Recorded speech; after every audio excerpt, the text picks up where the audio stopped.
وشر الأمور محدثاتها وكل محدثة بدعة وكل بدعة ضلالة وكل ضلالة في النار. Alhamdulillah, kita bersyukur pada Allah Subhanahu wa taala pada hari ini, hari Rabu siang 8 Sya'ban 1444 Hijriah.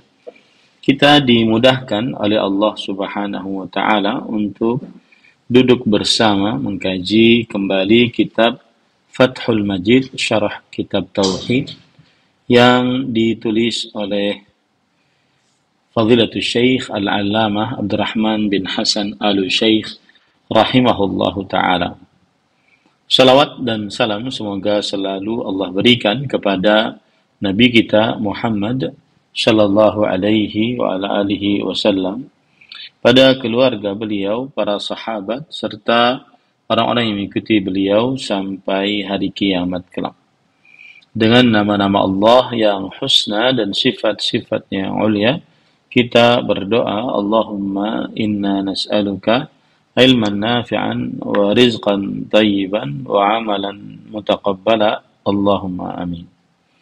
Ahibati fillah, afanillah wa iyyakum kaum muslimin yang saya cintai karena Allah. Semoga Allah Subhanahu wa taala selalu memberikan afiat kepada kita di dunia dan di akhirat. Pada kesempatan kali ini kita membahas sebuah bab, masih di dalam bab yang ke-23, yaitu bab ma jaa anna ba'dha hadhihi al-ummati ya'budul awthan, tentang bahwa sebagian umat ini menyembah berhala atau mensyirikkan Allah Subhanahu wa taala. Dan kita pada halaman 326, silahkan dibuka pada paragraf yang sebelum terakhir, qawluhu wa qawlullahi ta'ala qala alladhina ghalabu ala amrihim lanattakhidanna alaihim masjida, yaitu penulis rahimahullahu ta'ala berkata, Allah Subhanahu wa ta'ala berfirman, yang artinya orang-orang yang berkuasa atas urusan mereka berkata, sesungguhnya kami akan mendirikan sebuah rumah peribadatan di atasnya. Quran Surah Al-Kahfi ayat 21. Ayat ini memberikan pelajaran bahwa Allah menceritakan tentang penguasa pada zaman Ashabul Kahfi, para pemuda yang melarikan diri untuk menyelamatkan akidahnya ke goa, yang hendak membangun masjid atau tempat ibadah pada kuburan Ashabul Kahfi. Jadi ada kisah disebutkan dalam surah Al-Kahfi tentang kisah beberapa pemuda yang pergi ke goa untuk menyelamatkan akidah mereka. Pergi ke goa untuk menyelamatkan akidah mereka. Akhirnya Allah Subhanahu wa taala memberikan karamah kepada pemuda-pemuda tersebut. Dan karamahnya adalah mereka diberikan oleh Allah Subhanahu wa taala kekuatan untuk tidur. Kemudian setelah itu mereka dibangunkan kembali oleh Allah Subhanahu wa taala. Dan tidurnya mereka ini sangat lama. Kemudian di dalam tidurnya mereka tersebut terdapat kekuasaan Allah Subhanahu wa taala. Di antara kekuasaan Allah Subhanahu wa taala yaitu Mereka tidur dalam keadaan seperti tidak tidur. Allah berfirman, tahsabuhum ayqadhan wa hum rukud. Kalian mengira bahwa mereka itu dalam keadaan sedang bangun, sedangkan mereka dalam keadaan tidur. Kemudian juga mereka saat tidur yang lama itu berbolak-balik kanan dan ke kiri. Wa nuqallibuhum dzatal yamin wa dzatal shimal. Kami balik-balikan mereka ke kanan dan ke kiri. Karena mereka tidurnya lama. Kalau tidurnya hanya pada satu bagian, maka akan rusak tubuh mereka. Kemudian para ikhwan yang dirahmati oleh Allah Subhanahu wa taala, kemudian juga keadaan goa yang mereka tidur di dalamnya. Mereka ini tidur dalam keadaan matahari ada yang sinarnya, ada yang masuk ke dalam goa tersebut. Sehingga udara selalu berganti dan tidak pengap yang membawa kepada kehancuran pada tubuh mereka. Saking lamanya tidur mereka. Kemudian pada ikhwan dirahmati oleh Allah Subhanahu wa taala, lalu ketika dibangunkan kembali oleh Allah Subhanahu wa taala setelah ratusan tahun, maka bergantilah penguasa yang dulu mengejar-ngejar mereka. Berganti penguasa tersebut.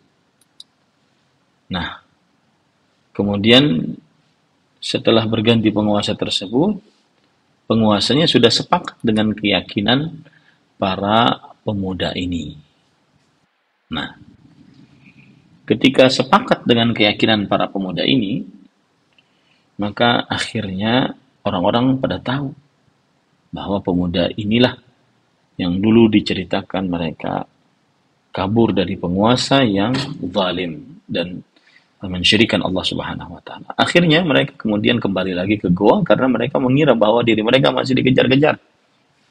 Nah, akhirnya mereka kemudian meninggal di dalam goa tersebut. Nah, penguasa yang pada saat mereka itu hidup kembali ingin mengabadikan mereka ini. Kemudian ingin membangun masjid di atas goa yang merupakan kuburan mereka. Nah, itulah yang disebut dengan cerita Ashabul Kahfi yang ada pada ayat ini. Nah, yang jadi pembicaraan adalah penguasa yang waktu itu ingin membuat masjid di atas kuburan mereka. Itu yang dimaksud. Wal muradu, penulis mengatakan wal muradu annahum fa'alu ma'al fityah ba'da mautihim ma yudhammu fa'iluhu. Dan yang dimaksud bahwasanya mereka, yaitu para penguasa pada waktu itu adalah mereka melakukan kepada para pemuda tersebut setelah kematian para pemuda tersebut perbuatan yang dicela siapa yang melakukannya. Lianna an-nabiyya sallallahu alaihi wasallam qala, karena Nabi Muhammad sallallahu alaihi wasallam bersabda, la'anallahu al-yahuda wan nasara takhadhu qubur anbiya'ihim masajid. Anbiya'ihim wa salihihim masajid. Arada tahdhira ummatahu an yaf'alu ka fi'alihim. Allah telah melaknat kaum Yahudi dan Nasrani yang menjadikan kuburan-kuburan nabi-nabi mereka dan orang-orang saleh mereka sebagai masjid. Nabi Muhammad SAW menginginkan memperingatkan umatnya dengan keras agar tidak melakukan perbuatan seperti perbuatan Yahudi dan Nasrani tersebut. Ini hadis menunjukkan bahwa kita dilarang untuk mengikuti kebiasaan Yahudi dan Nasrani yang membangun kuburan nabi-nabi dan orang-orang saleh sebagai masjid, yaitu sebagai tempat yang diibadahi. Kemudian wa an Abi Sa'id al-Khudri radhiyallahu anhu anna Rasulullah sallallahu alaihi wasallam qala la tattabi'unna sanana man kana qablakum hadwa al-qudzati bil qudzah hatta law dakhalu juhra dhabbin la dakhaltumuh. Qalu ya Rasulullah al-yahud wan nasara qala faman akhrajahu wa hadha siyaq Muslim. Dari Abu Sa'id al-Khudri radhiyallahu anhu bahwa Rasulullah sallallahu alaihi wa alihi wasallam bersabda, sungguh kalian benar-benar akan mengikuti orang-orang sebelum kalian, sehingga setapak demi setapak, jikalau mereka masuk ke dalam lubang Dhab itu adalah hewan yang mana hewan tersebut seperti biawak, ya. Nah, ini saya akan contohkan lubang tersebut seperti biawak. Nah, ini namanya dhab, ya. Kalau kita lihat di sini, nah, ini adalah hewan namanya dhab, ya. Jadi seperti lubang biawak. Rasul Shallallahu Alaihi Wasallam bersabda, jika mereka masuk ke dalam lubang dhab, maka niscaya kalian akan mengikutinya. Kemudian Nabi Muhammad sallallahu alaihi wasallam bersabda, ditanya, wahai Rasulullah, apakah mereka ini Yahudi dan Nasrani? Kemudian Nabi Muhammad sallallahu alaihi wasallam menjawab, siapakah mereka? Kalau bukan mereka, siapa lagi? Hadits riwayat Bukhari dan Muslim, dan ini adalah lafaz riwayat Muslim. Ahibati fillah, afanillah wa iyyakum. Kalau kita perhatikan, hadis ini menunjukkan bahwa kita dilarang untuk mengikuti kebiasaan kaum Yahudi dan Nasrani. Dan kebiasaan kaum Yahudi dan Nasrani adalah kebiasaan yang buruk, yang kadang tidak ada manfaatnya. Kemudian, seperti misalkan di dalam hadis ini, mereka digambarkan masuk ke dalam lubang hewan dhab. Hewan dhab, lubangnya berkelok-kelok, kemudian kotor, sempit, bau, tidak ada manfaat masuk ke dalamnya. Nah, begitu juga nanti kaum muslimin akan mengikuti kebiasaan kaum Yahudi dan Nasrani. Lubangnya tidak ada pekerjaannya tidak ada manfaatnya, dan banyak menghasilkan keburukan dan tidak bersih. Nah, ini menjadi pelajaran bagi kita bahwa kaum muslimin akan mengikuti kebiasaan kaum Yahudi dan Nasrani. Di antaranya adalah menyembah berhala, sebagaimana yang terjadi pada Ashabul Kahfi. Baik. Kemudian ahibati fillah, afanillahu iyyakum, qawluhu sunan bi fathil muhmala ay tariqun sanana ya, ay tariqun man kana qablakum. Qala al-muhallab al-fathu awla. yang artinya sanana dengan diberikan harakat kasrah, sanana, yaitu jalan orang sebelum kalian.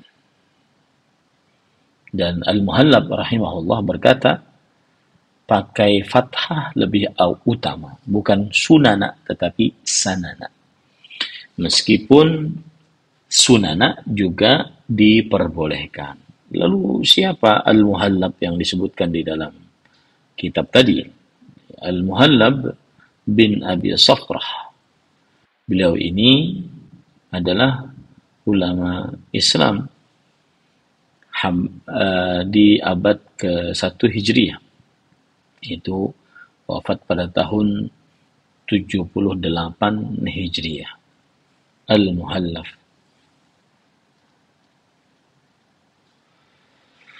Nah, 82 Hijriah maksud saya. Wafat pada tahun 82 Hijriah. Jadi beliau bisa dikatakan sebagai seorang mukhadram.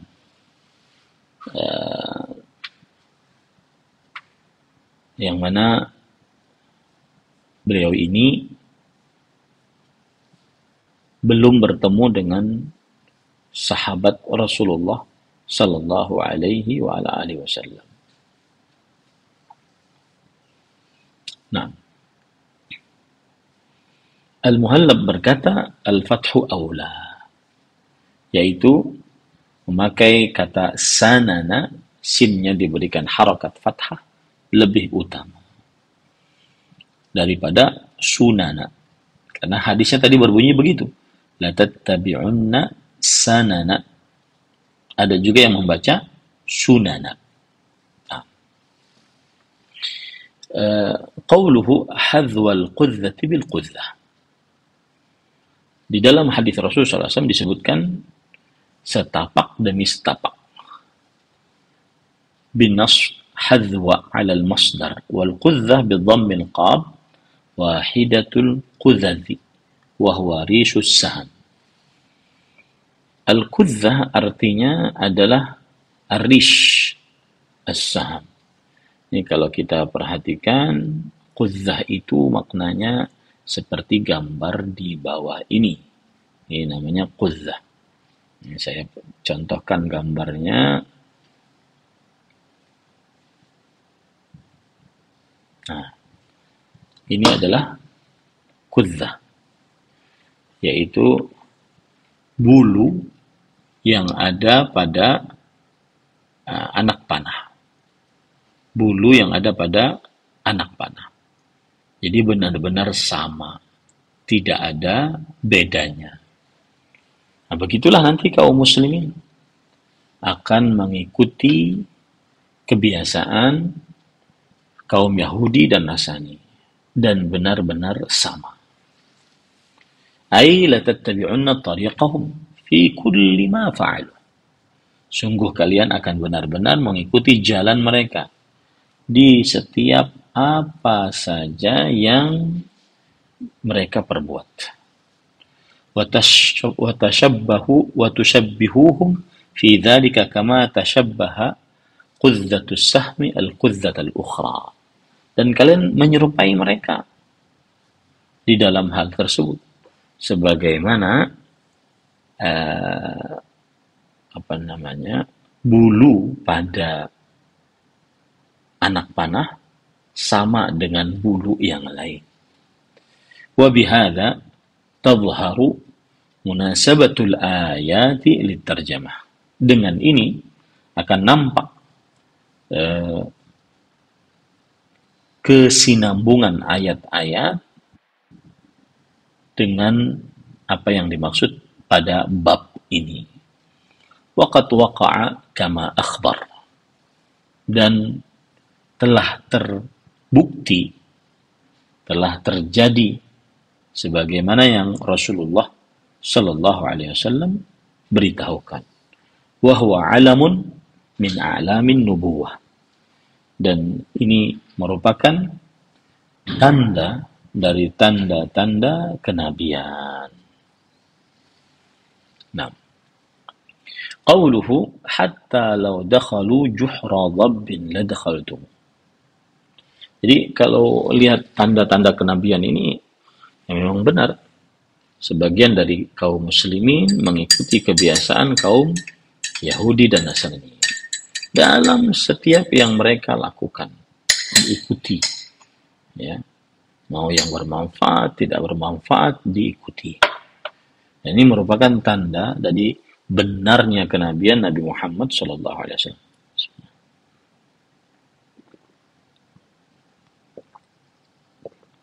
Baik. Qauluhu hatta law dakhalu juhra dhabbin ladakhaltum. Sehingga jikalau mereka masuk ke dalam lubang hewan dhab yang sudah saya tunjukkan tadi, maka niscaya kalian akan memasukinya.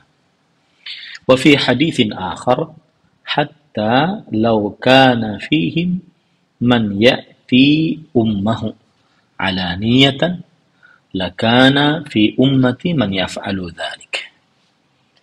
Di dalam riwayat yang lain, meskipun jikalau di tengah-tengah kaum Yahudi dan Nasrani ada yang menggauli ibunya dengan terang-terangan, maka niscaya di tengah-tengah umatku akan ada yang melakukan hal demikian.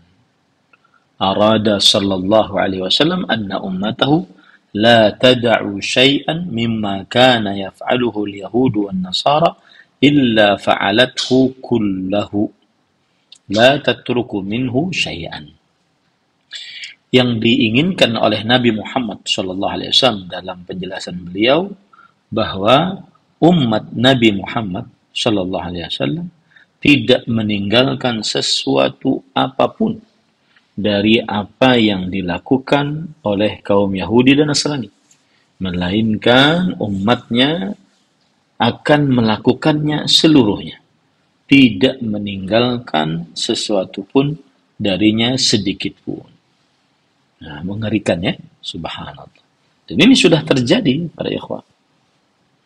Walihada qala Sufyan ibn Uyainah. Oleh karena itu berkata Sufyan bin Uyainah. Sufyan bin Uyainah rahimahullahu taala adalah ulama hadis yang wafat pada tahun 198 Hijriyah, abad kedua Hijriyah. Sufyan bin Uyainah bin Abi Imran Maimun Al-Kufi.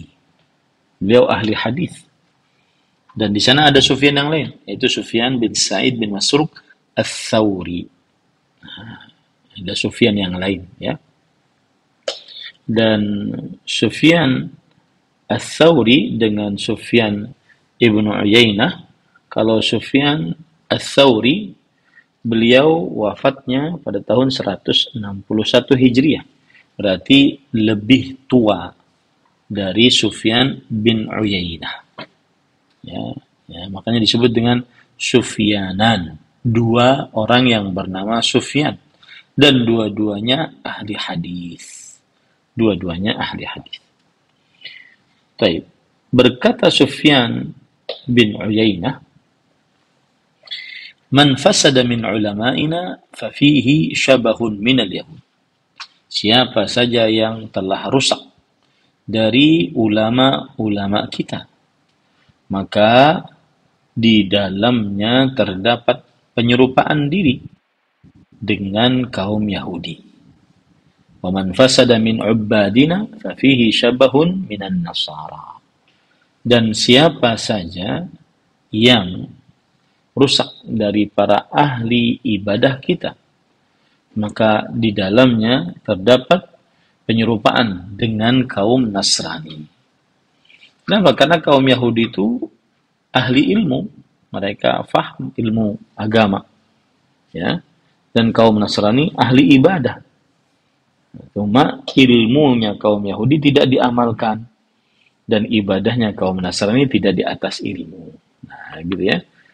Nah, qultu fama aktsarul fariqain. Aku berkata, yaitu Syekh Al-Allamah Abdurrahman bin Hasan. Alangkah banyaknya dua kelompok ini. Ini pada zaman beliau ya, yaitu pada abad ke-13 Hijriah atau 4 ke-14 Hijriah. Lakin min rahmatillahi ta'ala wa ni'mati an ja'ala hadhihi al-ummah la tajtami'u ala dhalalah kama fi hadithi Thawban al-ati qariban. Akan tetapi termasuk rahmat Allah dan nikmat Allah, Allah menjadikan umat ini tidak berkumpul di atas kesesatan. Sebagaimana hadis dari Thawban yang akan disebutkan di depan ini setelah ini.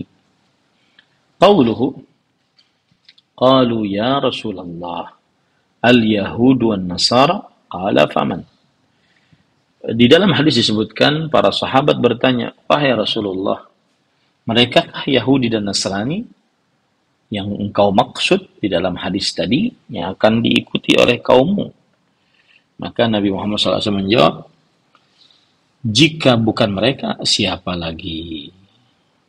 Ya, jika bukan mereka, siapa lagi? Huwa bi raf'il yahud khabaru mubtada mahdhuf. Ay ahumul yahud wan nasara alladhi nattabi'u sananahum. Di dalam hadis disebutkan al-yahudu. Ini adalah bentuknya kabar dari mubtada yang tersembunyi. Maksudnya adalah, apakah mereka kaum Yahudi dan Nasrani yang kami akan mengikuti kebiasaan mereka?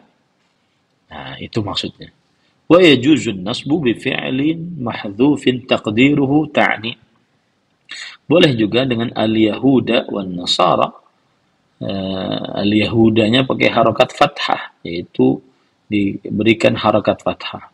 Karena ada kata kerja yang tersembunyi, ya ini ta'ni. Kemudian faman, lalu Rasulullah SAW menjawab, lalu siapa lagi? Nah, gitu. Istifham ingkari. Ini adalah bentuk pertanyaan pengingkaran dari Allah Subhanahu wa taala, dari Rasulullah SAW. Lalu siapa lagi kalau bukan mereka? Ini pengingkaran dari Rasulullah SAW. Ai faman hum ghairu ulaik. Maksudnya siapakah mereka kalau bukan mereka? Nah, qauluhu wali muslimin an Thawbana radhiyallahu anhu anna Rasulullah sallallahu alaihi wasallam. Nah, jadi sesudah itu tadi dalil yang ketiga yang menunjukkan bahwa ada dari umat Islam yang terperosok ke dalam perbuatan syirik sepeninggal Rasulullah Sallallahu Alaihi Wasallam. Kenapa demikian? Karena di dalam ayat tentang Ashabul Kahfi tadi disebutkan bahwa penguasa yang berkuasa di masa Ashabul Kahfi ingin menjadikan kuburan atau goa Ashabul Kahfi sebagai masjid. Dan ini dapat menyebabkan kesyirikan. Dan mereka adalah ahlul kitab. Maka sebagian kaum muslimin juga akan melakukan demikian. Adapun hadis dari Abu Sa'id Al-Khudri radhiyallahu anhu tadi menjelaskan bahwa sebagian umatnya yang mengikuti kebiasaan ahlul kitab akan ada seperti itu. Meskipun untuk perkara yang tidak bermanfaat. Ya. Dan ini termasuk di dalamnya adalah mengerjakan perbuatan syirik sepeninggal Rasulullah sallallahu alaihi wasallam. Jadi dalam hadis disebutkan bahwa sebagian umatnya akan mengikuti kebiasaan ahli kitab, Yahudi dan Nasrani. Ya. Di dalam perkara-perkara yang termasuk di dalamnya adalah kesyirikan. Termasuk di dalamnya adalah kesyirikan. Meskipun tidak bermanfaat, maka kaum Nasrani akan mengikutinya. Ya. Wallahu a'lam. Maksud saya, kaum muslimin akan mengikuti kaum Nasrani dan Yahudi. Nah, Kemudian para ikhwah yang dirahmati oleh Allah Subhanahu wa taala, wali muslimin an Thauban radhiyallahu an anna Rasulullah sallallahu alaihi wasallam qala inna Allah zawaliyal arda fara'aitu masyariqaha wa magharibaha wa inna ummati sayablughu mulkuha ma zuya li minha wa u'titu al-kanzain al-ahmara wal-abyada wa inni sa'altu rabbi li ummati alla yuhlikaha bi sanatin bi'ammah alla yuhlikaha bi sanatin bi'ammah wa alla yusallita alaihim aduwan min siwa anfusihim fayastabiha baydatahum wa inna rabbi qala ya Muhammad inni idza qadaitu qada'an fa innahu la yurad wa inni a'taituka li ummatika alla uhlikahum bi sanatin bi'ammah wa alla usallita alaihim aduwan min siwa anfusihim fayastabihu baydatahum walau ijtama'a alaihim min man bil aqtariha hatta yakuna ba'duhum yuhliku ba'dan wa yasbi ba'duhum ba'da wa yasbi ba'dahum ba'da wa rawahu al-Barqani fi sahihi wa zada wa innama akhafu ala ummati al-a'immata al-mudillin wa idza waqa'a alaihim as-sayf lam yurfa' ila yaumil qiyamah wa la taqumu as-sa'a hatta yalhaqa hayyun min ummati bil musyrikin wa hatta ta'buda fi'amun min ummati al-awthan wa innahu sayakunu fi ummati kadzabuna thalathun kulluhum yaz'umu annahu nabi wa ana khatamun nabiyyin la nabiyya ba'di wa la tazalu ta'ifatu min ummati 'ala al-haqq mansuratun la yadhurruhum man khadhalahum wa la man khalafahum hatta ya'tiya amrullahi tabaraka wa ta'ala, yang artinya dan Imam Muslim meriwayatkan dari Thauban. Thauban ini adalah maula Rasulullah sallallahu alaihi wasallam, yaitu mantan budak yang dimerdekakan oleh Rasul sallallahu alaihi wa ala alihi wasallam. Nah, kemudian bahwa Rasulullah sallallahu alaihi wasallam bersabda, sesungguhnya Allah telah membentangkan bumi kepadaku sehingga aku dapat melihat belahan timur dan belahan baratnya, dan sesungguhnya umatku kekuasaannya akan mencapai belahan bumi yang telah dibentangkan kepadaku itu, dan aku diberi 2 perbendaharaan simpanan, merah dan putih, yaitu maksudnya Imperium Persia dan Romawi. Aku meminta kepada Tuhanku untuk umatku agar mereka jangan dibinasakan dengan kekeringan yang berkepanjangan dan jangan dikuasakan kepada musuh selain dari kaum mereka sendiri, sehingga musuh itu nantinya akan merampas seluruh negeri mereka. Lalu Rabbku berfirman, wahai Muhammad, bila aku telah menetapkan sesuatu, maka ketetapan itu tidak akan diubah lagi. Dan sesungguhnya aku telah memberikan kepadamu untuk umatmu bahwa aku tidak akan membinasakan mereka dengan rasa panas yang berkepanjangan. Tidak turun hujan maksudnya. Dan tidak akan menjadikan seorang musuh berkuasa atas mereka selain dari kaum mereka sendiri. Maka nantinya musuh itu tidak akan dapat merampas seluruh negeri mereka. Meskipun manusia yang ada di seluruh bumi berkumpul menghadapi mereka, sampai umatmu itu sendiri sebagian mereka menghancurkan sebagian yang lain dan sebagian mereka menawan sebagian yang lain. Hadis ini diriwayatkan pula oleh Al-Barqani dalam sahihnya dengan tambahan, dan yang aku khawatirkan terhadap umatku tiada lain adalah para pemimpin yang menyesatkan. Dan apabila pertumpahan darah telah menimpa umatku, maka tidak akan berakhir sampai hari kiamat. Kiamat tidak akan terjadi sebelum ada sesuatu dari umatku mengikuti orang-orang musyrik dan beberapa kelompok dari umatku menyembah berhala. Dan sesungguhnya akan ada di antara umatku 30 pendusta yang semuanya mengaku sebagai nabi. Padahal aku adalah penutup para nabi. Tidak ada nabi lagi sesudahku. Sungguh pun demikian akan tetap ada dari umatku segolongan yang tegak membela al-haq dan mendapat pertolongan dari Allah Subhanahu wa taala. Mereka tidak tergoyahkan oleh orang-orang yang menghinakan mereka sampai datang keputusan Allah Tabaraka wa taala. Nah, inilah dalil yang kelima, yang terakhir yang menunjukkan bab ini. Kita baca penjelasannya.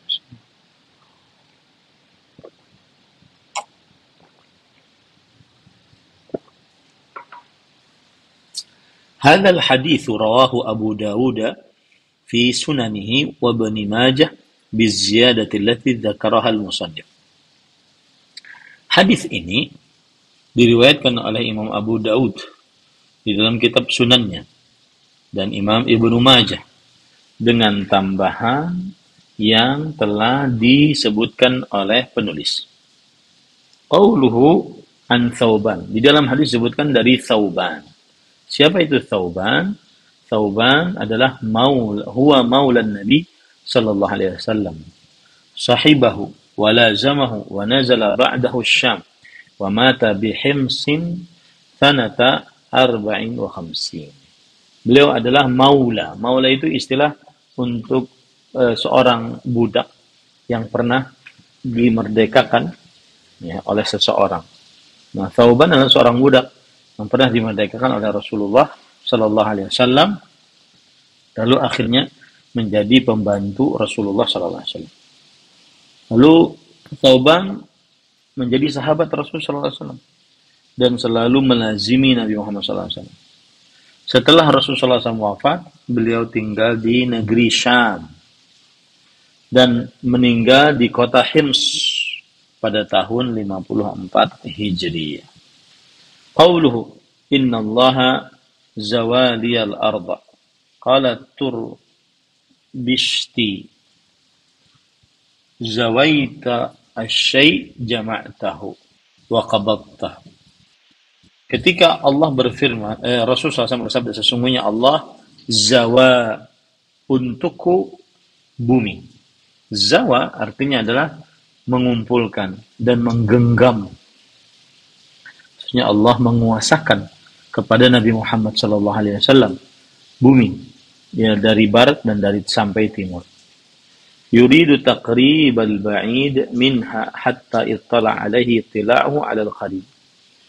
Ini menunjukkan bahwa yang dimaksud dalam hadis tersebut Rasul sallallahu alaihi wasallam menguasai bumi, yang diinginkan padanya adalah mendekatkan yang jauh darinya sampai Nabi Muhammad sallallahu alaihi wasallam sanggup untuk melihatnya secara dekat. Wa hasiluhu annahu tuya lahul ard wa ja'alaha majmu'ah kahayati kaffin fi mir'atin yanzuruhu. Dan hasilnya adalah bahwa Rasulullah sallallahu alaihi wasallam dibuat oleh Allah untuknya bumi itu dalam satu putaran dan menjadikan untuk Nabi Muhammad sallallahu alaihi wasallam bumi itu kumpulan seperti keadaan telapak tangan pada cermin yang dia lihat, keadaan telapak tangan pada cermin yang dia lihat. Maksudnya apa saja kabar-kabar yang ada di bumi diberikan oleh Allah kepada Rasulullah SAW dalam waktu yang dekat. Nabi Muhammad SAW mengetahuinya. Qala at-Tibi ay jama'aha li hatta absartu ma tamlikuhu ummati min aqsal masyariq wal magharibi minha. Yang artinya At-Tibi berkata, maksudnya Nabi Muhammad sallallahu alaihi wasallam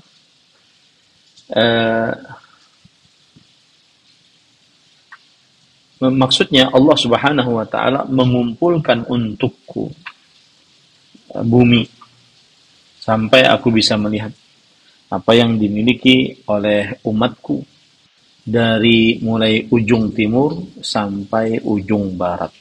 Ini termasuk daripada mukjizat Rasulullah sallallahu alaihi wasallam. Baik, qauluhu wa inna ummati sayablughu mulkuha. Sayablughu mulkaha ma zuwali minha. Dan sesungguhnya umatku akan sampai kepada batasan kekuasaannya yang aku diperlihatkan darinya. Qala al-Qurtubi, hadzal khabar wujida makhbarahu kama qala. Imam Al-Qurtubi mengatakan kabar dari Rasulullah SAW ini benar-benar terjadi sebagaimana yang beliau sabdakan. Wa kana dzalika min dalaili nubuwwatihi. Dan itu termasuk daripada dalil-dalil kenabian Nabi Muhammad sallallahu alaihi wasallam.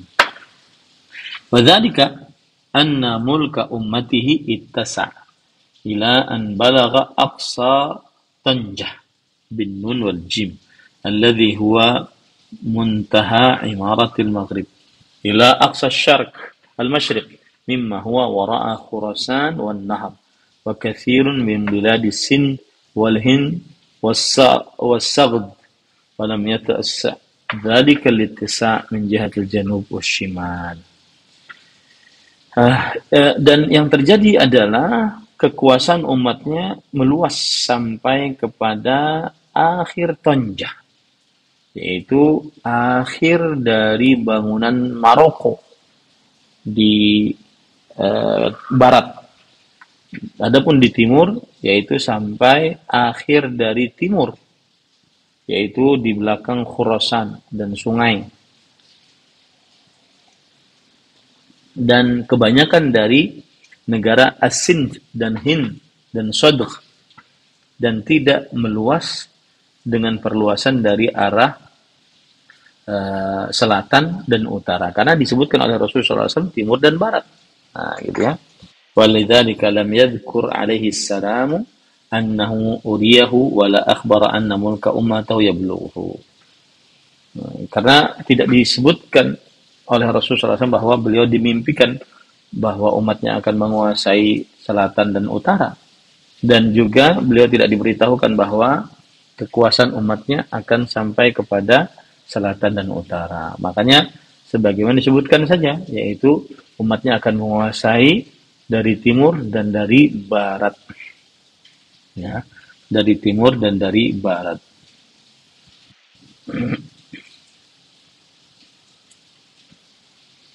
Ini para ikhwah yang dirahmati oleh Allah Subhanahu wa taala. Kalau kita lihat peta sangat luar biasa, ya.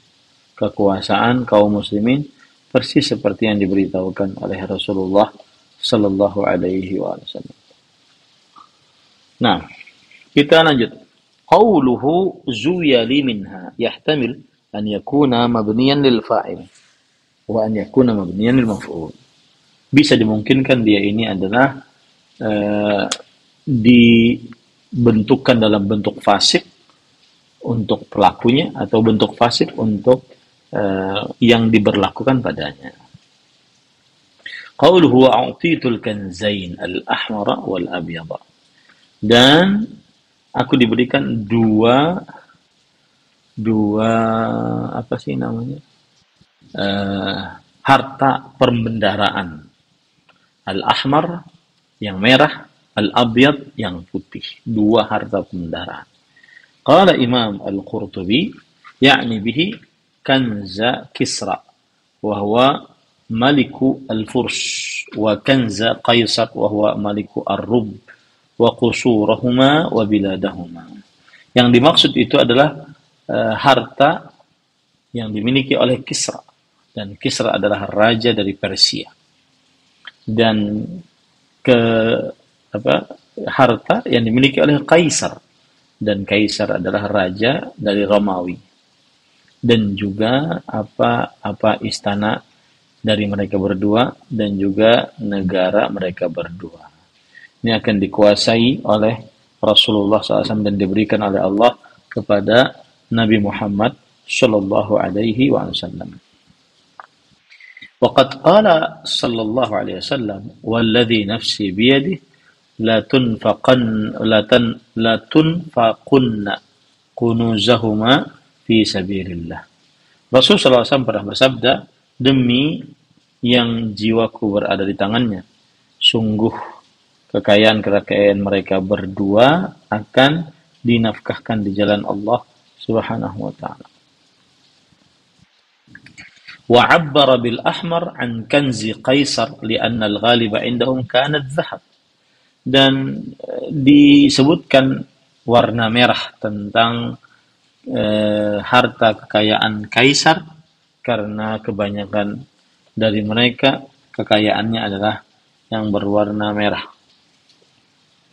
Wabil abyad an kanzi Kisra, dan diibaratkan dengan putih tentang harta kekayaan Kisra, yaitu Raja Persia, li'anna al-ghaliba indahum kana al-jawhar wal fiddah, karena yang banyak ada menurut mereka yang mereka miliki adalah al-jawhar dan fiddah, perak, ya, perak. Wa wujida dzalika fi khilafati Umar, dan itu ada di kekhalifahan Umar bin Khattab radhiyallahu anhu. Fa innahu siqa ilaihi taju Kisra wa hulliyatahu wa ma kana fi buyuti amwalih. Maka di zaman Umar bin Khattab dibawakan kepada beliau mahkota Raja Kisra, Raja Persia, dan juga perhiasan-perhiasan dan apa saja yang ada di dalam rumah harta Kisra. Wa jami'u ma hawathu mamlakatuhu ala sa'atiha wa adhabatiha, dan seluruh apa yang diliputi oleh kerajaannya, padahal kerajaannya besar dan juga agung dan sangat luas. Wa kadzalika fa'ala Allahu bi Qaisar al-ahmar wal abyad mansubani 'ala al-badal. Dan demikian juga yang dilakukan oleh Allah kepada Al-Qaisar, yaitu raja dari Romawi. Baik. Qauluhu wa inni sa'altu rabbi li ummati alla yuhlikahum bi sanatin bi'ammah. Yang artinya, dan aku berdoa kepada Rabbku untuk umatku agar Allah tidak menghancurkan umatku dengan paceklik yang merata. Hakadha thabata fi asli al-musannif rahimahullah bi'ammah, bil ba'. Wa hiya riwayatun sahihatun fi sahih Muslim wa fi ba'dha bihadfiha.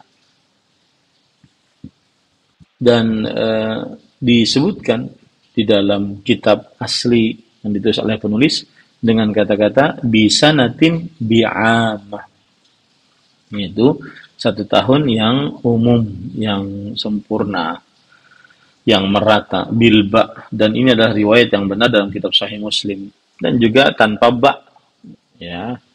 Dan kalau kita terjemahkan sama saja maksudnya.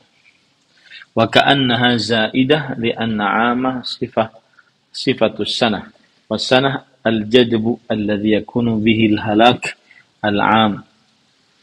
Dan as-sanah adalah kesuburan yang dengannya terjadi kehancuran yang merata. Wa yusamma al-jadb wal qahd. Al-jadb namanya adalah kekeringan dengan kata sanah. Wa yajma'u ala sinin, dan dalam bentuk jamak sinin. Kama qala ta'ala wa laqad akhadna ala fir'aun bis-sinin, ay al-jadb al-mutawali. Dan sungguh kami berikan siksa kepada keluarga Fir'aun dengan kekeringan yang terus-menerus. Taib, waktunya habis, sudah 1 jam kita berbicara.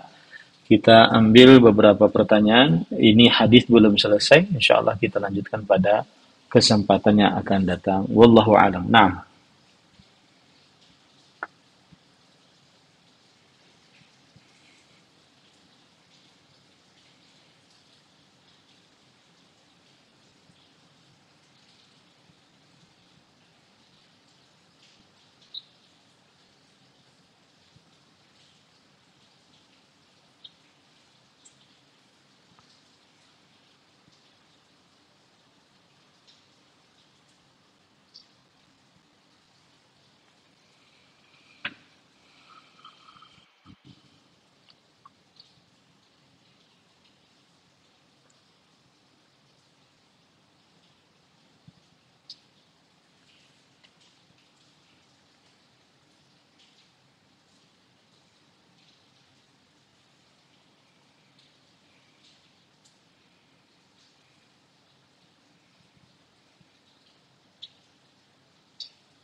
Bismillah, walhamdulillah, wassalatu wassalamu ala rasulillah, wa ala alihi wa ashabihi wa man walah, amma ba'd. Asal hukumnya seorang orang tua yang tidak sholat, maka orang tua tersebut adalah kafir, keluar dari agama Islam, menurut pendapat para sahabat Nabi radhiyallahu anhu, sebagaimana yang dikatakan oleh seorang tabi'i, Syaqiq bin Abdullah. Beliau berkata, kana as-sahabatu la yarawna syai'an min al-a'mali tarkuhu kufr ghaira as-salah. Adalah para sahabat Nabi radhiyallahu anhum tidak berpendapat ada amalan yang menyebabkan meninggalkannya adalah kekufuran selain sholat. Maka berdasarkan hadis ini, para sahabat Nabi menganggap bahwa yang meninggalkan sholat adalah kekufuran. Dan Rasul Shallallahu Alaihi Wasallam bersabda dalam hadis riwayat Imam Tirmidzi, "Al-ahdul ladzi bainana wa bainahum as-salah, wa man tarakaha faqad kafar." Perjanjian antara kami dengan mereka adalah perihal salat. Siapa yang meninggalkannya, maka sungguh dia telah kafir. Umar bin Khattab radhiyallahu anhu, beliau berkata, "La hadza fil Islam liman taraka as-salata muta'ammidan." Tidak sah bagi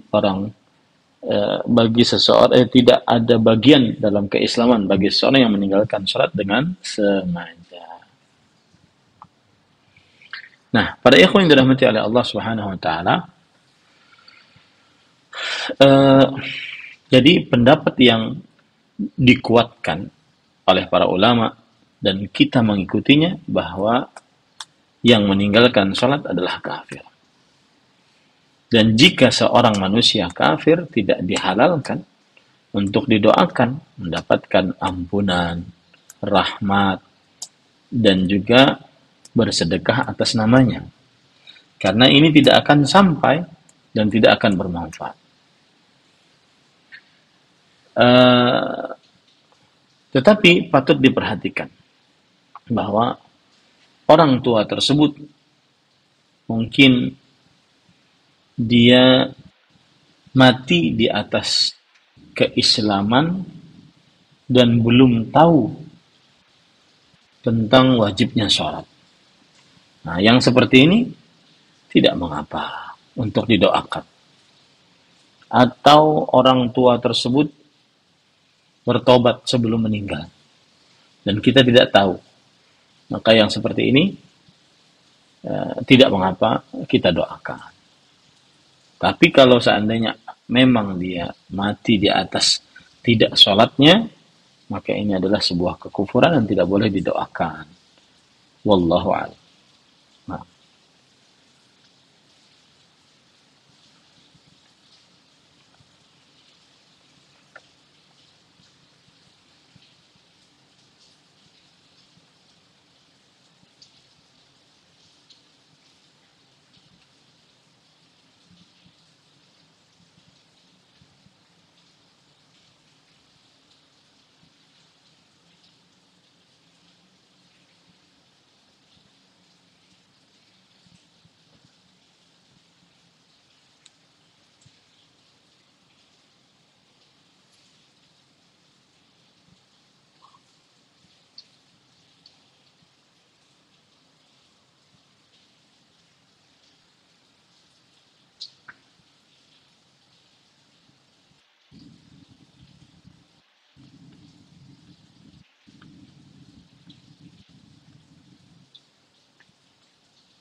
Bismillah, walhamdulillah, wassalatu wassalamu ala rasulillah wa ala alihi wa ashabihi wa man walah amma ba'd.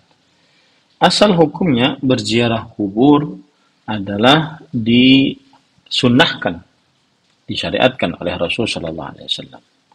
Rasulullah sallallahu alaihi wasallam bersabda, "Kuntu nahaitukum an ziyaratil qubur fazuruha, fa innaha tudzakirukumul akhirah." Aku dahulu melarang kalian untuk berziarah kubur. Maka ziarahilah. Sesungguhnya ia akan mengingatkan kalian tentang kehidupan akhirat. Maka berziarah kubur sunnah Rasulullah SAW. Tapi yang jadi permasalahan di sini adalah mengkhususkan berziarah kubur setiap kali ingin masuk bulan Ramadan. Maka ini memerlukan dalil khusus. Apalagi itu dianggap sebagai sebuah ajaran Islam dan mendatangkan pahala atau dianggap sebagai sebuah kesunahan. Maka ini memerlukan dalil. Karena setiap pengkhususan harus ada dalil. Tidak boleh tidak ada dalil. Siapa yang mengkhususkan sesuatu tanpa dalil, maka dia berarti mengada-ngada dalam agama Allah Subhanahu wa taala. Wallahu a'lam.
Kemarau, Pak.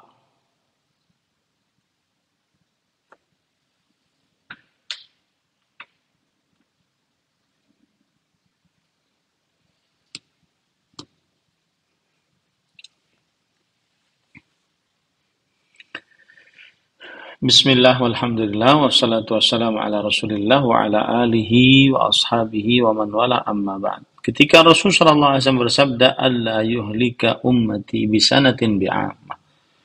Agar umatku tidak dihancurkan dengan pacaklik yang berkepanjangan. Umatku berarti jika di Indonesia banyak umat Nabi Muhammad SAW tidak dihancurkan oleh Allah. Nah, mungkin Bapak ingin bertanya, ada tuh daerah-daerah yang pacaklik berkepanjangan akhirnya pada mati. Nah, maksud dari hadis ini adalah bahwa Allah mengabulkan doa Rasulullah Sallallahu Alaihi Wasallam, umatnya seluruhnya tidak dihancurkan dengan pacaklik yang berkepanjangan. Seluruhnya ya, tidak hanya sesekali, seluruhnya. Artinya seluruh umat Islam dari mulai ujung barat ke ujung timur, ujung selatan ke ujung utara. Tidak mungkin Allah hancurkan dengan pacaklik berkepanjangan. Sebagaimana contohnya misalkan umat Nabi Nuh dihancurkan dengan air bah, umat Nabi Lut dihancurkan dengan diangkat tanah kemudian dibalikkan atas mereka. Nah, tidak akan terjadi kepada umat Islam seperti itu. Itu maksud wallahu alam.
Bismillah. Bismillah, walhamdulillah, wassalatu wassalamu ala rasulillah wa ala alihi wa ashabihi wa man wala amma ba'd. Eh, Kita sebagai seorang muslim, salah satu kewajiban kita adalah menegakkan amar ma'ruf nahi mungkar. Yaitu memerintahkan yang ma'ruf dan mencegah yang mungkar.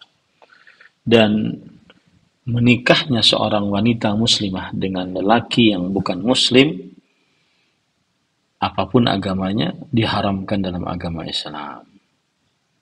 Maka pada saat itu harus dinahi mungkar, dicegah kemungkaran tersebut. Dan juga dengan dicegahnya kemungkaran inilah akan tegak nanti kebaikan di tengah kaum muslimin. Kuntum khaira ummatin ukhrijat linnas ta'muruna bil ma'ruf wa tanhauna 'anil munkar. Kalian adalah sebaik-baik umat. Kebaikan ini akan terus didapat sampai kapan? Sampai jika kalian selalu melakukan amar ma'ruf nahi munkar. Maka jangan khawatir saat melakukan amar ma'ruf nahi munkar. Tegakkan terus amar ma'ruf nahi munkar, tetapi harus benar-benar memahami yang ma'ruf. Sehingga memang yang diperintahkan adalah yang ma'ruf.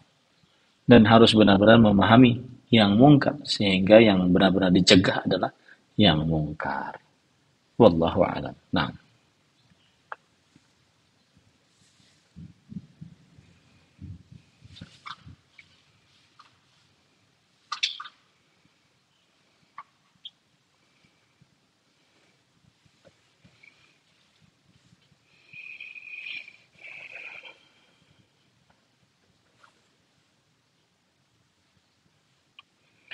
Bismillah, walhamdulillah, wassalatu wassalamu ala rasulillah, wa ala alihi wa ashabihi wa man wala, amma ba'd. Ahibati fillah, afanillah wa iyyakum. Disebutkan di dalam kitab Mudaratun Nas yang ditulis oleh Imam Ibn Abi Dunya dari Uhaib bin Al-Ward. Beliau bercerita, Ja'a rajulun ila Wahab ibn Munabbih. Ada seorang laki mendatangi Wahab bin Munabbih, seorang ulama salaf. Faqala, inni qad haddathtu nafsi alla ukhalitan nasa fama tara. Lalu lelaki ini berkata, aku telah bertekad untuk tidak bergaul dengan manusia. Apa pendapat engkau? Lalu Wahab bin Munabbih rahimahullah berkata, la taf'al, jangan engkau lakukan itu. Innahu la budda linnasi minka. Sesungguhnya harus manusia memiliki engkau. Wala budda laka minhum. Dan harus engkau di tengah-tengah mereka. Laka ilaihim hawaij, walahum ilaika hawaij. Engkau memiliki hajat-hajat kepada mereka, dan mereka memiliki hajat-hajat kepada engkau. Walakin kun fihim asamma sami'an, a'ma basiran, sukutan natuqan. Akan tetapi, tetaplah bergaul dengan mereka, dan di tengah-tengah mereka, jadilah engkau sebagai seorang yang tuli, tapi mendengar, buta, tapi melihat, diam, bisu, tetapi berbicara. Maka ini adalah nasihat yang sangat agung. Yang dimaksud tuli tapi mendengar adalah tuli dari hal-hal yang diharamkan, dan mendengar hanya hal-hal yang baik saat bergaul dengan manusia. Buta tapi melihat, maksudnya adalah buta dari hal-hal yang diharamkan, dan mendengar, melihat hal-hal yang bermanfaat.